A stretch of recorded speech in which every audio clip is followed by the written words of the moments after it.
Frédéric, ville de l'État du Maryland.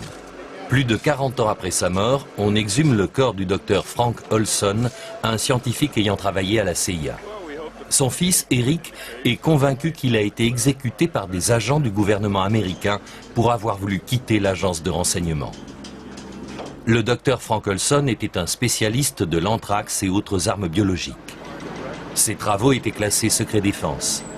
Les médecins légistes de l'université George Washington pratiquent une autopsie et concluent qu'Olson a probablement été assassiné.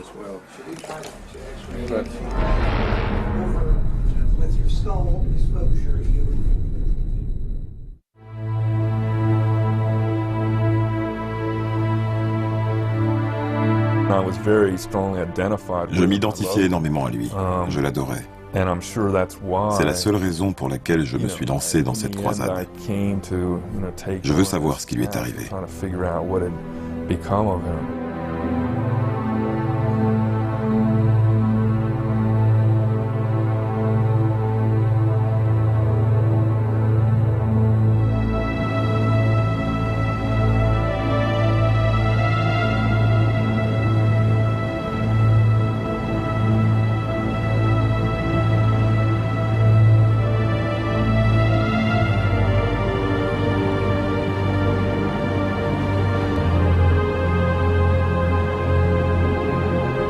8 ans se sont écoulés depuis l'exhumation. Eric Olson enquête toujours sur les causes de la mort de son père en novembre 1953. Eric avait 9 ans à l'époque. Aîné de 3 enfants, il s'est donné pour but de résoudre le mystère entourant la mort de leur père.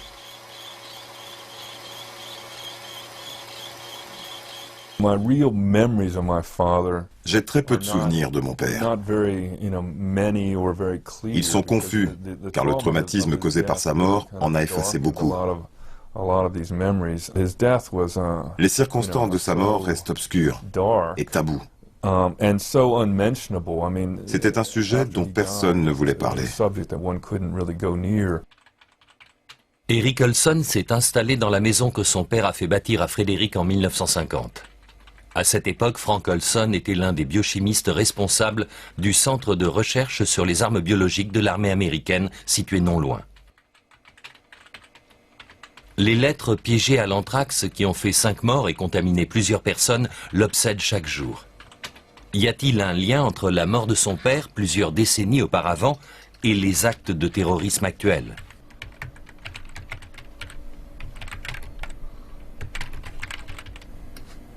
Been exposed to fight against anthrax. I don't have anthrax. Confirmation that anthrax killed 2 Washington postal One man workers. is Being dead. nervous these days. Those are the It facts. feels like every I don't time. have We've anthrax. been Been exposed to anthrax. Which serves the White House. La menace mortelle qui terrifie l'Amérique après les attaques terroristes du 11 septembre semble provenir du laboratoire militaire américain de Frédéric, où travaillait Frank Olson, le fort d'Ettrick.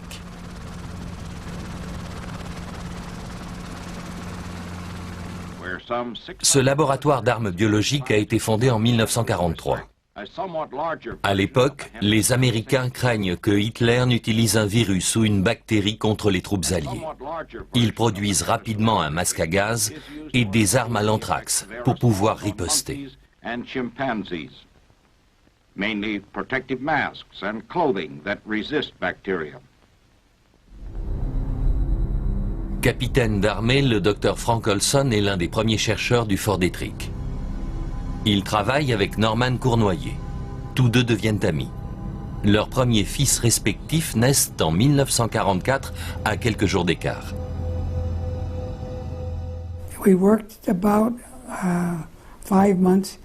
On a travaillé environ 5 mois sur ce qu'on nommait les aérosols. On testait l'efficacité des masques à gaz et des vêtements de protection. Puis un jour, il a été transféré au service des produits sensibles. Il m'a dit, Norman, pourquoi ne viens-tu pas travailler pour moi sur les trucs brûlants? On avait des noms de code pour tout, N pour l'anthrax, X pour le botulisme et ainsi de suite. Noël 1947. La guerre est enfin terminée. Norman et sa famille passent le réveillon avec Alice et Frank Olson, ainsi que leurs enfants. Est-ce qu'on était proches? Oui, vraiment. On s'est vus chaque jour de la semaine pendant 2 ans et demi. On ne pouvait qu'être proches. Parmi ce qui lui reste de son père, Eric Olson a trouvé des films de famille et des diapositives. Il n'y a d'abord pas prêté beaucoup d'attention. Mais aujourd'hui, il regarde ces images d'une toute autre manière. Ne contiennent-elles pas un indice sur les recherches que son père menait sur l'anthrax après la guerre? Frank Olson se passionne pour le film amateur. Ces scènes ne révèlent rien de son travail secret sur des armes mortelles. Elles n'offrent que l'image d'un monde parfait qu'un jeune père saisit à l'aide du tout dernier modèle de caméra 8 mm. Plus tard, Frank Olson se tourne vers la photographie. Il rapporte beaucoup de clichés de ses nombreux voyages. Ses photographies se rapportent surtout à sa vie familiale. Frank, sa femme Alice et son fils Eric en 1945. Monsieur et Madame Olson en 1947 avec leur fils Eric et leur fille Lisa. Noël 1949 en tenue de soirée. Entre-temps, Alice a donné naissance à leur 3e enfant, Niels. On peut discuter longtemps du type de relation qui s'établit entre une femme et un mari dont le travail est classé top secret.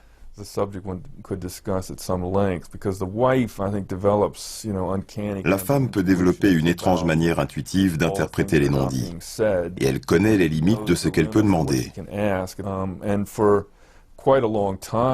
Pendant très longtemps, et évidemment dès ses débuts à Détrick, mon père était très sensible à la mort ou à la survie des singes. Quand il rentrait pour le déjeuner et qu'il affichait une certaine expression, elle savait immédiatement que cela signifiait que les singes étaient morts ce matin-là et que l'expérience était une réussite. Arthur Vidic est le beau-frère de Frank Olson. Les deux familles passaient régulièrement leurs vacances ensemble.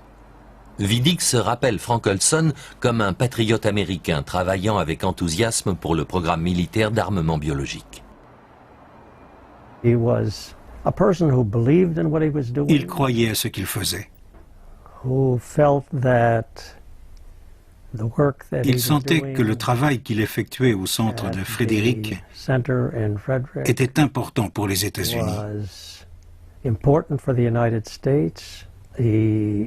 se considérait comme particulièrement loyal et patriotique. Cette attitude de loyauté était une manière d'afficher son américanisme.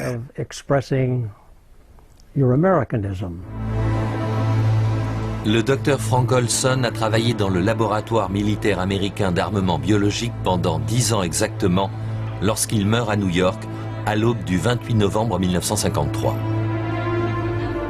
Il a passé la nuit à l'hôtel Pennsylvania, en compagnie d'un agent de la CIA qui le garde. Cette nuit-là, Frank Olson meurt en se jetant de sa chambre située au 13e étage de l'hôtel, à travers une fenêtre fermée, selon le rapport officiel.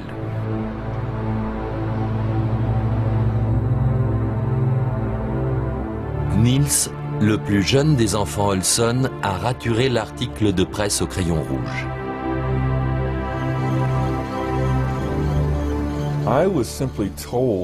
On m'a annoncé que mon père avait eu un accident et qu'il était mort.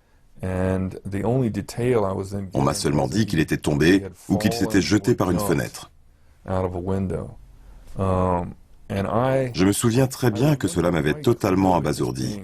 À 9 ans, j'étais assez vieux pour saisir le lien de cause à effet.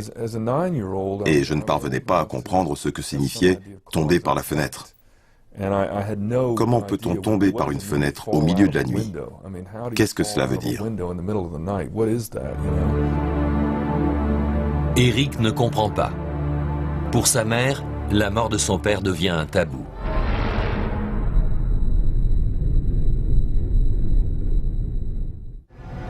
L'enquête sur les circonstances qui entourent la mort mystérieuse du docteur Frank Olson nous ramène en 1945, à la libération du camp de concentration de Dachau en Allemagne.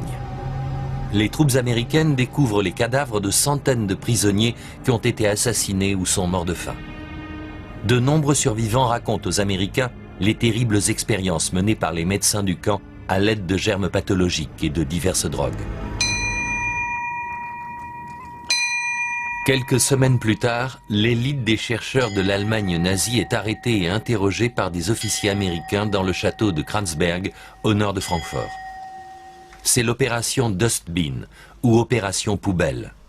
L'armée américaine espère récupérer et exploiter ce que les scientifiques allemands ont découvert pendant la guerre. Parmi les prisonniers du château de Kranzberg se trouve le professeur Hermann Oberth, le spécialiste des fusées, qui collectionne les autographes de ses confrères. Certains des plus grands savants de l'Allemagne nazie ont travaillé sur les armes bactériologiques et testé les effets mortels de certains microbes sur les êtres humains à Dachau et dans d'autres camps de concentration. L'un d'eux est le professeur Kurt Blom. Blom était le chef adjoint des services de santé du Troisième Reich et dirigeait la recherche allemande sur les armes biologiques. Blom fait partie des médecins des camps de concentration jugés par le tribunal militaire de Nuremberg. Il risque la peine de mort. Malgré l'existence de preuves suffisantes contre lui, Kurt Blom est acquitté à Nuremberg. Les Américains ont d'autres projets le concernant.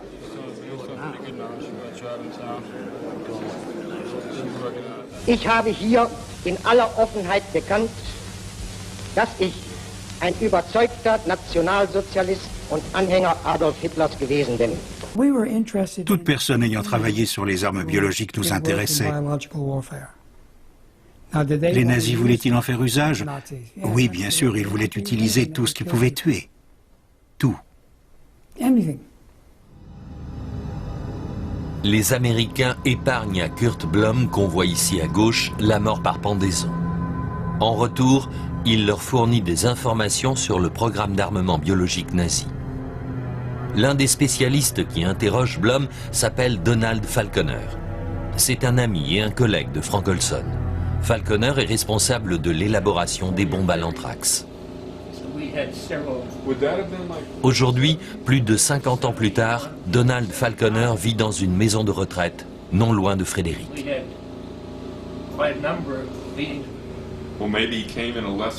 Eric Olson rend plusieurs visites à Falconer en espérant que le vieil ami de son père pourra lui révéler un jour un secret important. Mais Falconer refuse de parler, s'estimant tenu par son serment militaire, et il ne souhaite pas être interviewé.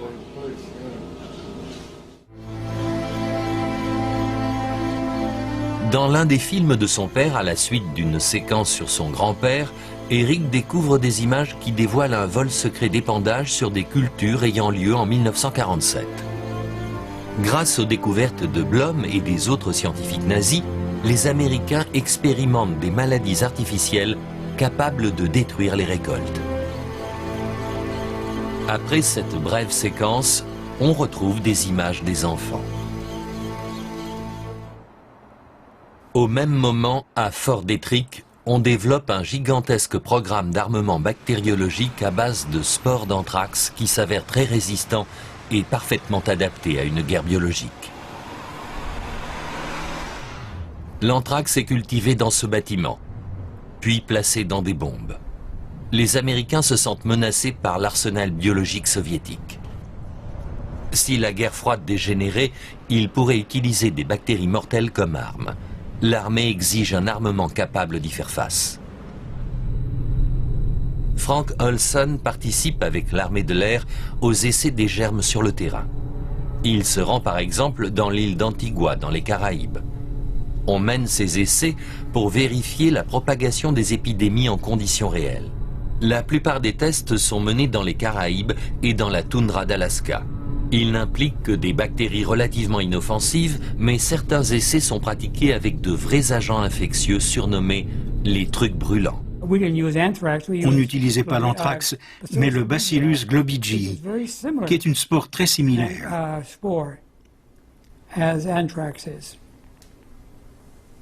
Ce qu'on faisait n'était donc pas très catholique.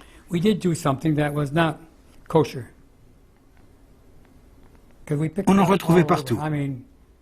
On en retrouvait encore des mois après.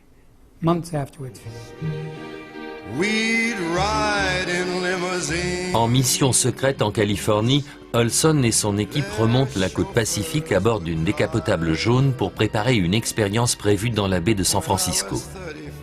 Ils vont y lâcher des spores pour tester la vulnérabilité de la ville à une tentative de sabotage russe.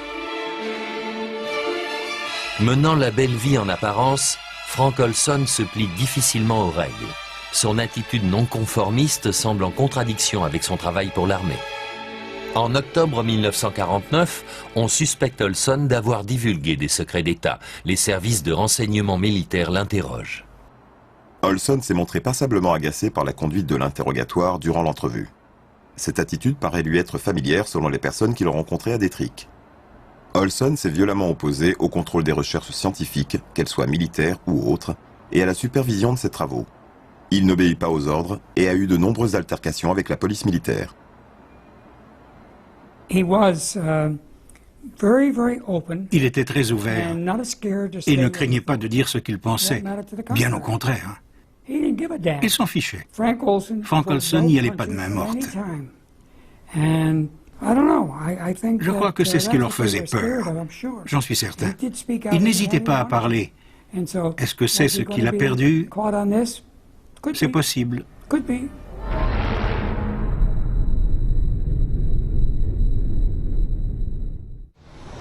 En tant que responsable des expériences pour la guerre biologique, Frank Olson détient des informations secrètes parmi les plus importantes de cette période de la guerre froide. Novembre 1953, 4 ans après avoir été suspecté de divulguer des secrets, une accusation qui n'a jamais été prouvée.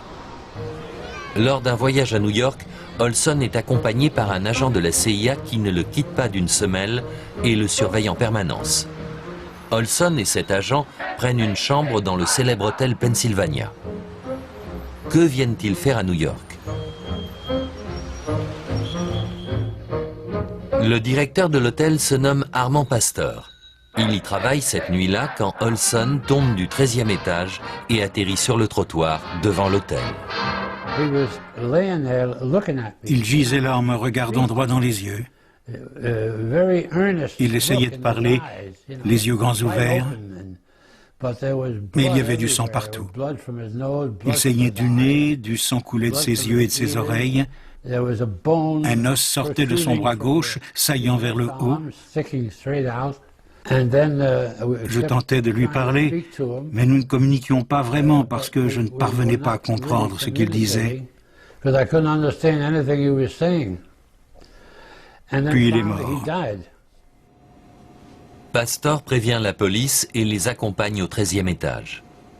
Après s'être renseigné, il déduit qu'Olson a dû tomber de la chambre 1018A et que probablement une autre personne s'y trouve aussi. Je leur ai dit 1 minute. Il doit y avoir quelqu'un d'autre là-dedans. Ils se sont mis sur leur garde, ont dégainé leurs armes et m'ont dit « Ouvrez la porte et on entre ». J'ai ouvert la porte avec ma clé et ils s'y sont engouffrés. Il y avait un type assis sur la commode, les bras sur les genoux, qui se tenait la tête.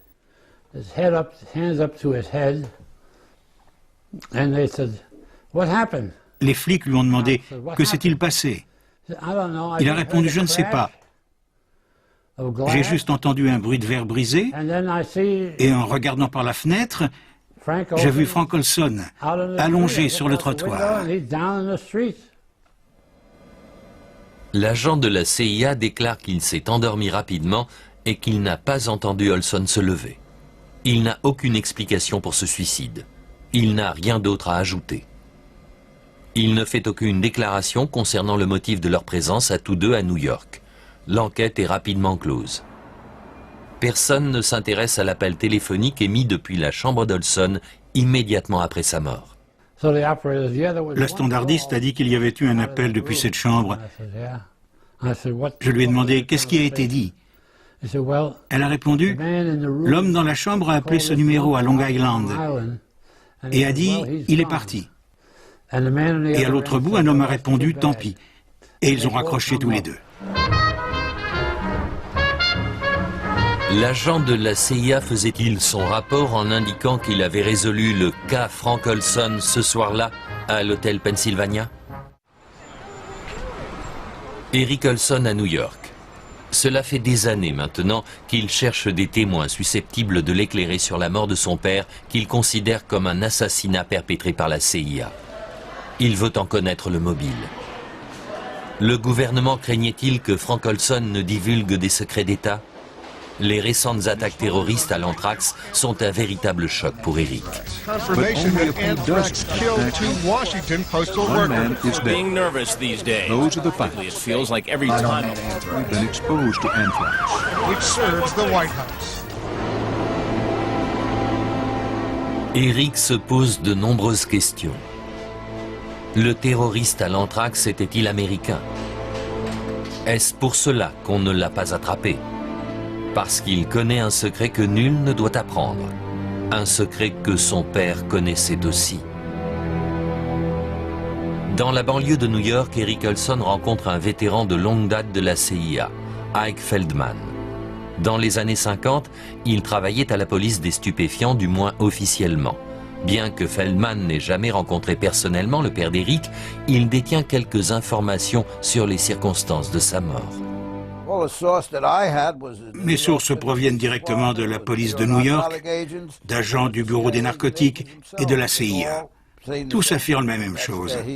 Il a été poussé par la fenêtre, il n'a pas sauté. Les gens qui voulaient le voir disparaître disaient qu'il parlait trop et qu'il révélait ce qu'il faisait, ce qui était un secret d'État.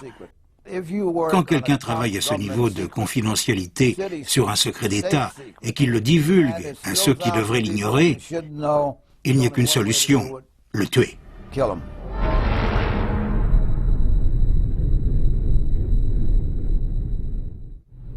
En avril 1950, le docteur Frank Olson se voit attribuer un passeport diplomatique, ce qui n'est pas habituel pour un scientifique militaire. Avait-il un nouveau poste? Durant les années qui suivent, il se rend souvent en Europe, dont plusieurs fois en Allemagne. Il faisait partie de la CIA. Je ne l'ai découvert qu'après qu'il me l'ait appris. Pour moi, c'était un capitaine de l'armée. C'est tout ce que je savais au début. Il s'avère qu'il était un agent de la CIA. Et il l'a été jusqu'en 1953.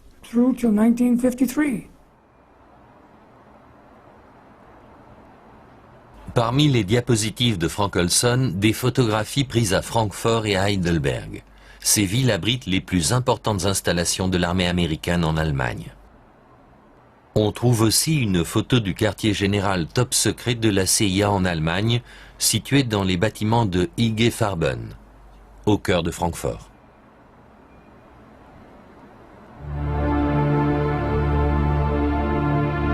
Quelle est la nouvelle mission d'Olson? Il travaille à présent dans un domaine qui n'a rien à voir avec les armes biologiques. Ici, dans les bureaux allemands de la CIA, le biochimiste participe à d'importantes discussions avec des officiers de la Gestapo.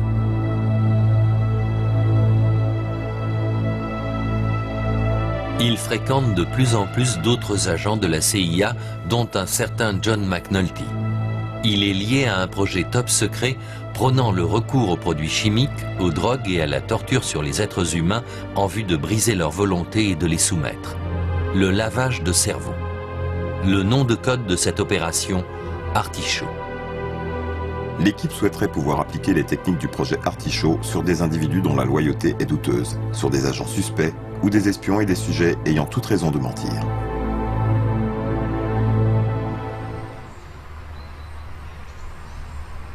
À Oberursel, dans le massif du Taunus, au nord de Francfort, l'armée américaine a installé un centre d'interrogatoire discret caché dans de vieilles maisons à colombages, le camp King.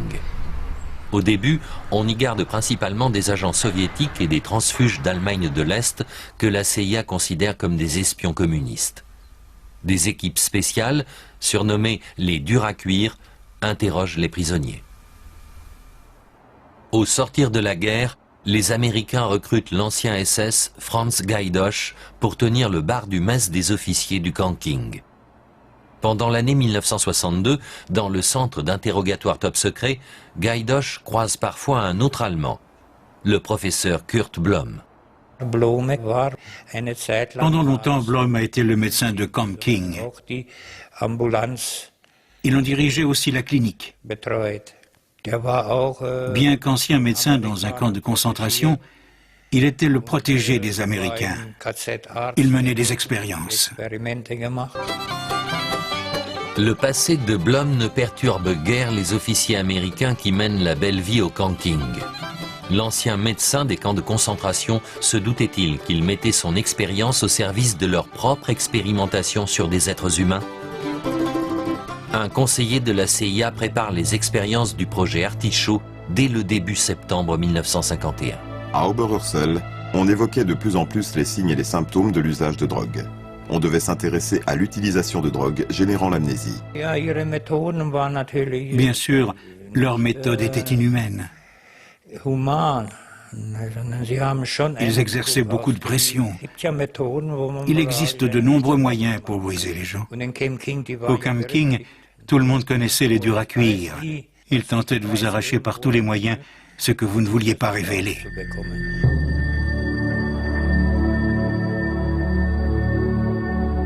De nombreux indices indiquent que l'opération Artichaut, d'atroces expériences menées sur des êtres humains, se déroule dans cette maison isolée et sécurisée de la CIA près du Camp King, dans les environs de Kronberg. L'ancienne Villa Schuster, rebaptisée Maison Waldhof, a été construite au début du XXe siècle. C'était la résidence d'été de la famille d'un banquier juif de Francfort. Les nazis l'ont confisquée en 1934 et les Américains s'en sont emparés après la guerre. Les voisins ne savaient pas à qui elle appartenait, ni ce qui s'y passait, car le personnel militaire entrait et sortait de la maison en tenue civile. Les voitures ne portaient pas de plaques spéciales et personne ne savait que c'était une installation américaine.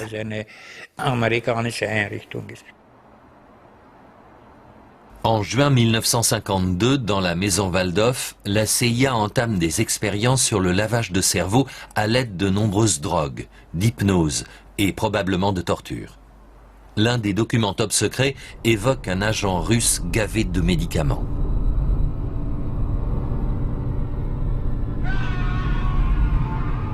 Ces expériences ont pour objectif de manipuler l'esprit humain dans le but d'extorquer des secrets au sujet, puis d'effacer leurs souvenirs afin qu'ils ne puissent pas se rappeler ce qui leur est arrivé.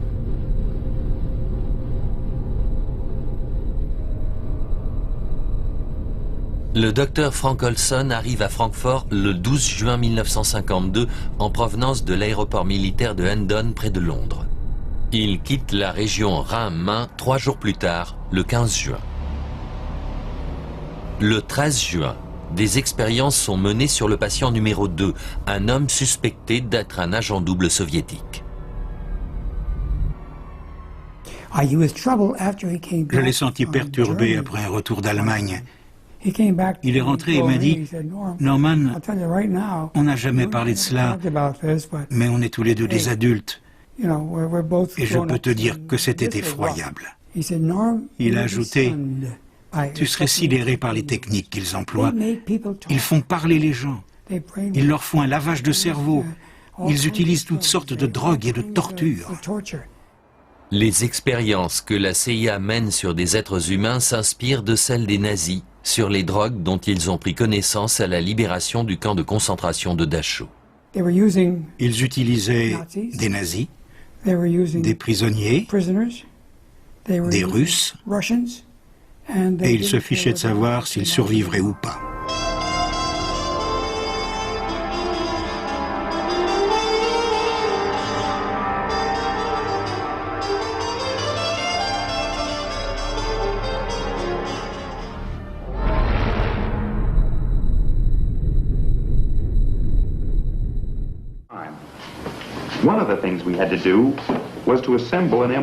Pendant ce temps, l'armée américaine mène d'importantes expériences sur une nouvelle drogue miracle, le LSD.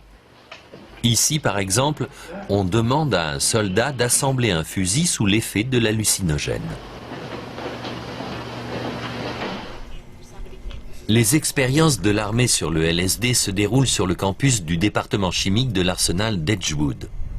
Les chercheurs qui travaillent dans ces laboratoires au début des années 50 et qui collaborent étroitement avec Frank Olson traquent de nouvelles substances hallucinogènes. Ils espèrent trouver un moyen d'utiliser les drogues sur le champ de bataille.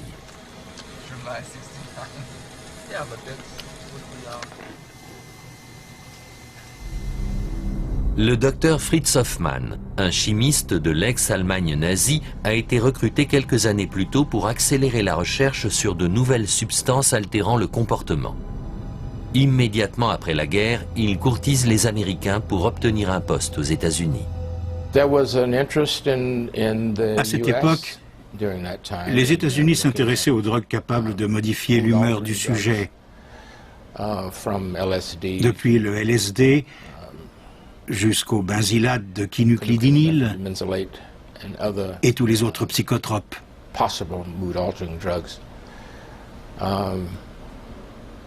Fritz travaillait dans ce domaine lui aussi. Fort de ses expériences sur des soldats, l'armée réalise l'avantage d'user de LSD et d'autres drogues pour affaiblir et paralyser des troupes ennemies. Il devient même possible de conquérir un territoire sans combattre.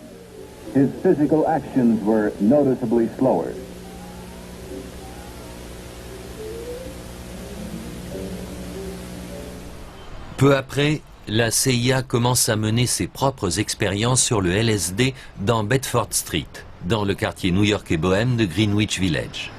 Contrairement à l'expérimentation militaire, les sujets de ces expériences qui ont lieu dans un appartement transformé en maison close n'en sont pas informés. La CIA engage des prostituées qui versent du LSD dans les boissons de leurs clients et les incite à divulguer des secrets. Mon boulot consistait à m'assurer que les types que nous avions choisis montaient dans l'appartement où les prostituées discutaient avec eux en versant dans leur verre un produit dont j'ai appris plus tard que c'était du LSD. Elles devaient les faire parler d'affaires criminelles, de sécurité ou de stupéfiants. Tout cela faisait partie de l'expérience de la CIA. Ils l'appelaient le sale tour. Ils apprennent rapidement que le LSD délie plus efficacement les langues que l'alcool.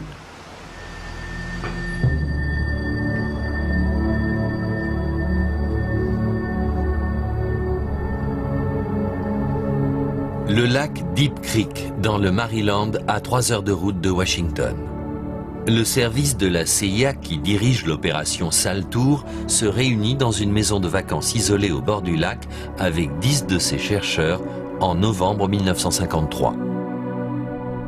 Cette réunion concerne l'opération Artichaut.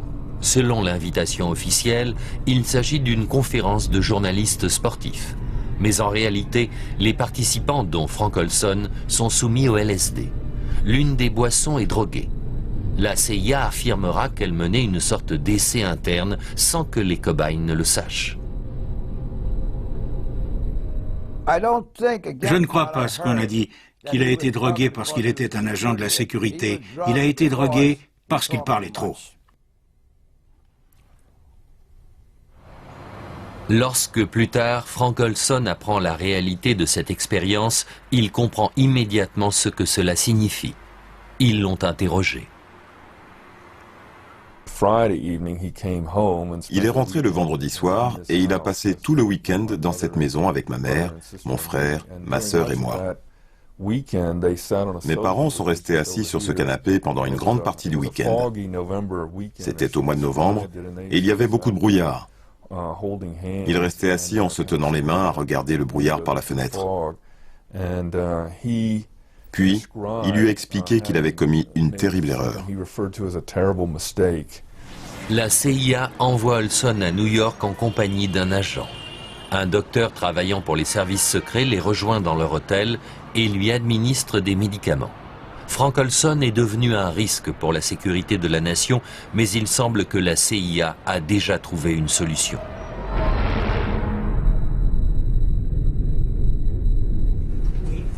40 ans plus tard, à l'Institut de médecine légale de l'Université George Washington, on a exhumé le corps du docteur Frank Olson pour lui faire subir une autopsie.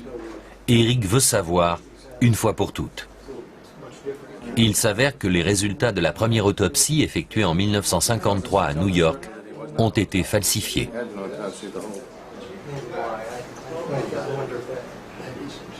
Le rapport du bureau de médecine légale de la ville de New York, que j'ai lu, est totalement erroné sur certains points très importants. Il mentionne des lacérations, des coupures qui auraient été très probablement causées par le verre lors de la chute. Il n'y a aucune lacération. Elle n'existe pas. On a aussi immédiatement repéré une hémorragie, un hématome sous-galéal, situé sous l'os du front. On peut raisonnablement expliquer sa présence par le fait que la victime a été comme réduite au silence.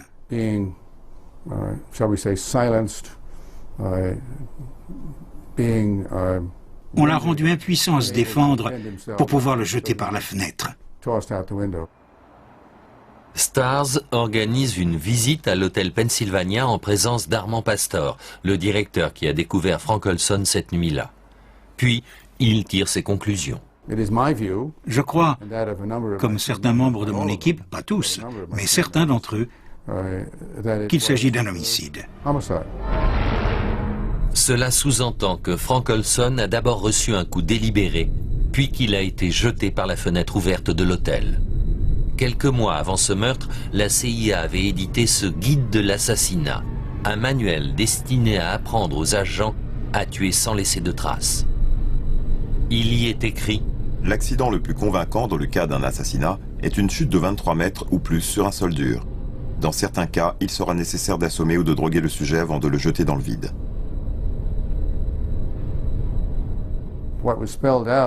Ce qui est décrit dans ce manuel du meurtre correspond presque mot pour mot à ce qui est arrivé au Dr Olson. C'est, selon notre terminologie, un protocole d'assassinat qui convient tout à fait à son cas.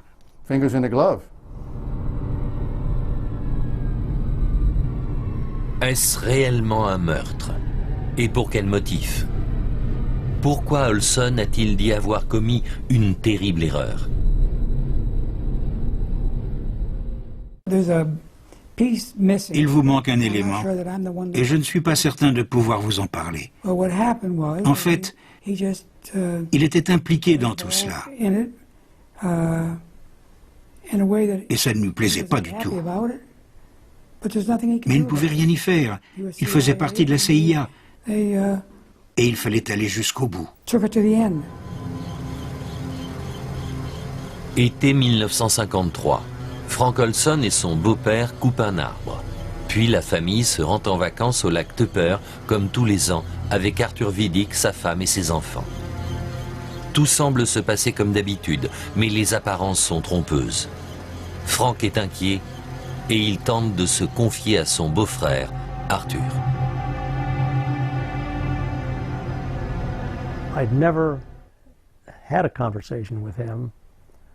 Nous n'avions jamais de conversation d'ordre moral. J'ai été très étonné qu'il mentionne la Bible, et je voyais que quelque chose le torturait. Je le sentais confronté à un problème.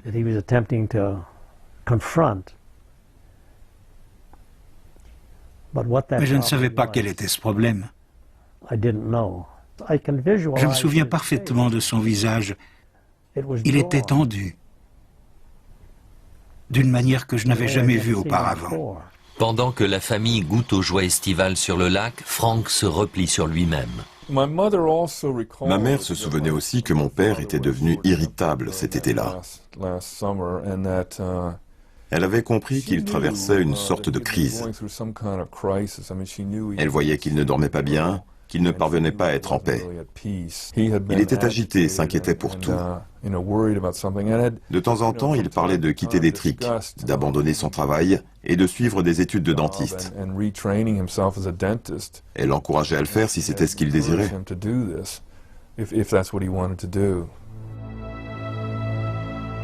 À l'époque, une violente guerre sévit en Asie entre les troupes alliées américaines et les Nord-Coréens et les Chinois. Elle dure déjà depuis 3 ans. C'est le premier affrontement tellement craint et attendu entre l'Occident et les communistes. La guerre de Corée a-t-elle un lien avec les problèmes personnels de Frank?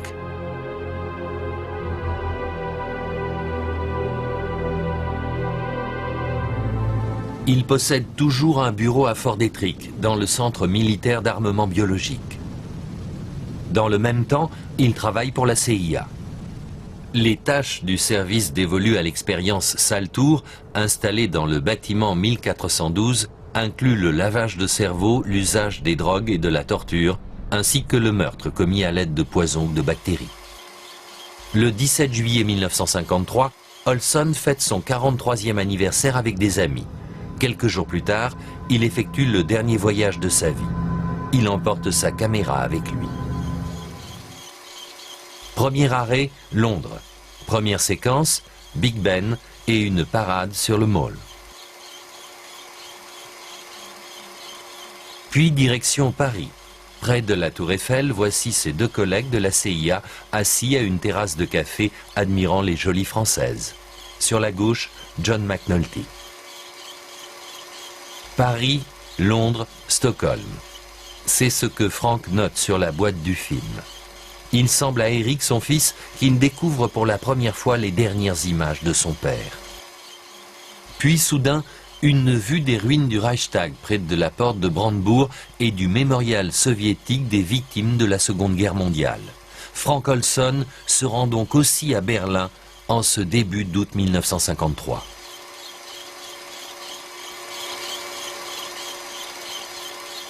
À Zehlendorf, il photographie le quartier général de l'armée américaine.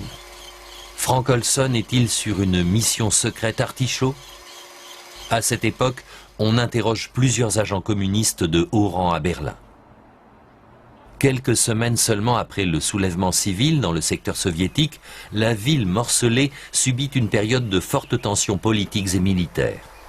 Au quartier général de Berlin, Olson semble être le témoin de méthodes d'interrogatoire brutales.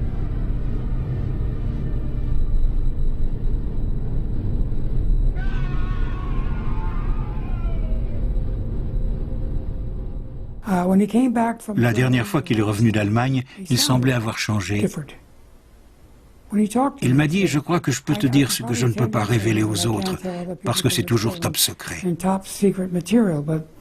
Les gens qu'il avait vus en Allemagne ne reculaient devant rien. Il m'a demandé, est-ce que tu as déjà vu un homme mourir? J'ai répondu non, il a ajouté, moi oui. Ils meurent. Ceux qu'ils interrogent meurent parfois.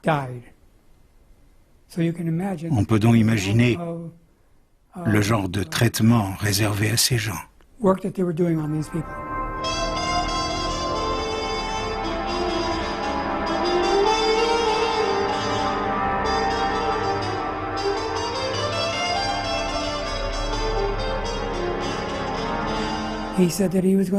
Il m'a dit qu'il allait démissionner, il me l'a dit. Il disait vouloir sortir de la CIA. Point. En Corée, les premiers prisonniers de guerre américains sont sur le point d'être libérés. Certains d'entre eux seront accusés de haute trahison pour avoir confessé que leur propre pays a mené une guerre biologique. When my son asked me what I did in Korea, how can I tell him that I came over here and dropped germ bombs on people, destroying and bringing death and destruction? How can I go back and face my family? Leurs accusations sont-elles véridiques? Ou sont-ils, eux aussi, les victimes d'un lavage de cerveau communiste? Une chose est certaine, une fois libérés, les soldats qui ont proféré ces paroles sont à nouveau interrogés sous la torture et la drogue par leur propre pays. Ce document, classé top secret jusqu'à récemment, le confirme. Tout le monde s'accorde sur le fait que parmi les prisonniers de guerre de retour de Corée, le noyau du groupe et ceux qui ont été endoctrinés avec succès sont d'excellents sujets pour le projet Artichaut. Les soldats américains qui ont affirmé avoir participé à la guerre biologique ont apparemment été manipulés grâce aux techniques d'Artichaut. Les dossiers de la CIA l'attestent, et d'ailleurs tous réfutent leur confession. I did sign a confession relating to germ warfare, but the statements contained in this confession were false. They were obtained under duress from the Chinese communists. And by making these statements, I deliberately attempted to put in as much as was false and ridiculous as I could possibly get away with. J'ai prêté un serment en quittant l'armée et je ne parlerai pas de ça. Désolé. À Washington, le mémorial de la guerre de Corée rend hommage aux Américains morts durant cette guerre. Parmi ceux qui en sont revenus, la CIA en a interrogé certains à l'aide de méthodes cruelles et les a contraints à récuser leur confession. Mais n'était-elle pas véridique? Les Américains ont-ils réellement utilisé des armes biologiques durant la guerre de Corée pour les essayer? N'était-ce pas le secret que détenait Frank Olson et qu'il risquait de divulguer?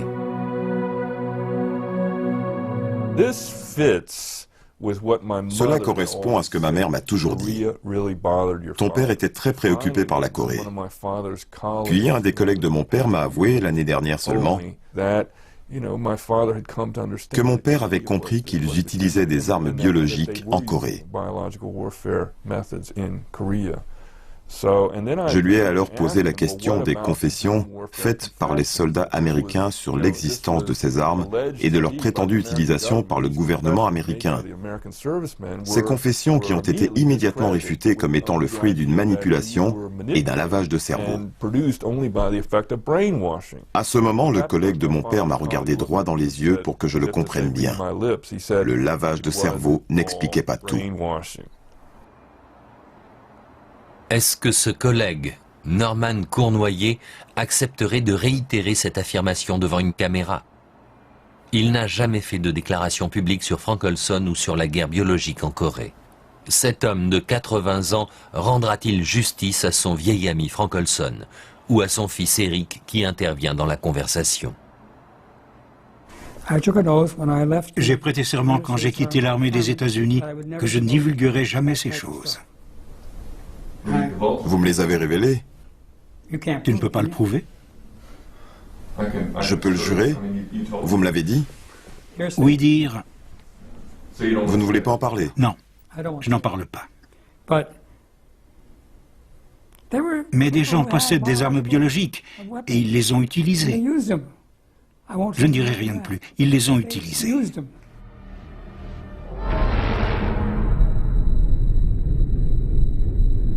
Y a-t-il là une raison pour que la CIA tue ton père?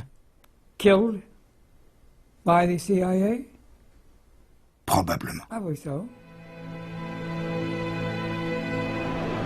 À Frederick, dans le Maryland, où Frank Olson vivait en travaillant à la fois pour le programme secret d'armement biologique de l'armée des États-Unis et pour la CIA, le FBI cherche toujours le terroriste à l'anthrax. La plus grande enquête de l'histoire de la justice criminelle américaine est en cours depuis des mois. Si l'auteur de ce crime est accusé et jugé devant un tribunal, le gouvernement fédéral sera obligé de révéler ce qu'Eric Olson tient pour une information classée secret défense concernant les recherches illégales sur les armes biologiques, l'usage de l'anthrax lors de la guerre de Corée et le meurtre de son père.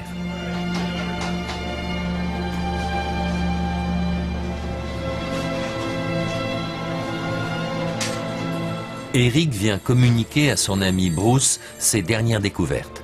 Bruce est à ses côtés depuis le début de son combat. Durant l'été 1975, le gouvernement américain n'a pas hésité à considérer que la vérité ne devait pas être dévoilée. La conspiration a lieu au plus haut niveau, à la Maison-Blanche. Elle est initiée par Donald Rumsfeld et Richard Cheney. On vient d'apprendre que la CIA avait probablement drogué son employé, Frank Olson, au LSD avant son soi-disant suicide. Rumsfeld et Cheney, secrétaires généraux de la Maison-Blanche à cette époque, recommandent au président Gerald Ford de présenter des excuses à la famille au nom du gouvernement et de lui allouer une indemnité pour éviter que l'affaire n'empire.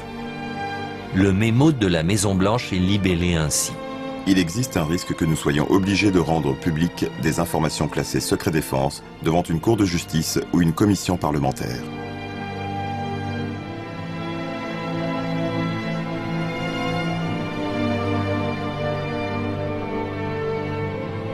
Dix jours plus tard, le président Ford reçoit la famille Olson et présente ses excuses. Cela lui permet de passer sous silence les secrets d'État et les causes de la mort de Frank Olson.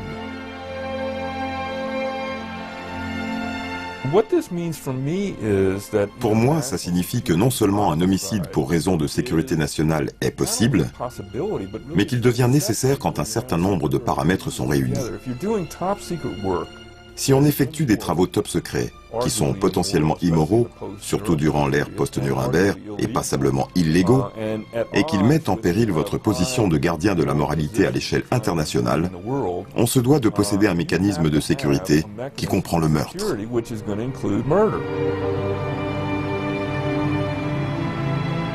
Les deux personnages politiques qui ont collaboré à la conspiration de 1975, Rumsfeld et Cheney, sont de nouveau au pouvoir en tant que vice-président et secrétaire à la défense des États-Unis. Il semble que le dossier Frank Olson soit loin d'être clos, même 50 ans plus tard. C'est du moins une chose dont le fils de Frank Olson est maintenant certain.